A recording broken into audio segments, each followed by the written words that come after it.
America's cities and towns today, flags will be placed on graves and cemeteries.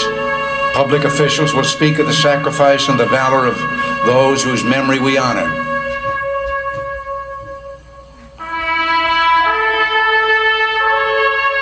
I have no illusions about what little I can add now to the silent testimony of those who gave their lives willingly for their country. Words are even more feeble on this Memorial Day, for the sight before us is that of a strong and good nation that stands in silence and remembers those who were loved and who in return loved their countrymen enough to die for them.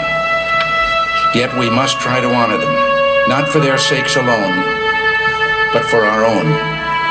And if words cannot repay the debt we owe these men, surely with our actions, we must strive to keep faith with them and with a vision that led them to battle and a final sacrifice.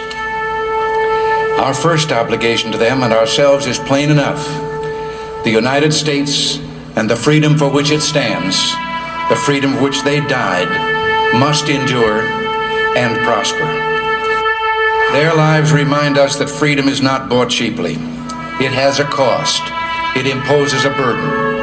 And just as they, whom we commemorate, were willing to sacrifice, so too must we, in a less final, less heroic way, be willing to give of ourselves. Each died for a cause he considered more important than his own life. Well, they didn't volunteer to die. They volunteered to defend values for which men have always been willing to die if need be. The values which make up what we call civilization. And how they must have wished, in all the ugliness that war brings, that no other generation of young men to follow would have to undergo that same experience.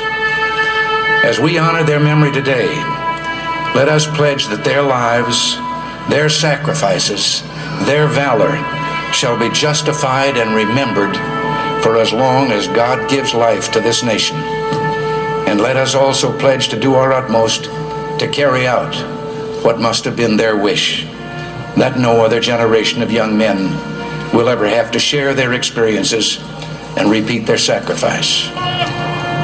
Earlier today, with the music that we have heard and that of our national anthem, I can't claim to know the words of all the national anthems in the world, but I don't know of any other that ends with a question and a challenge as ours does. Does that flag still wave o'er the land of the free and the home of the brave? That is what we must do.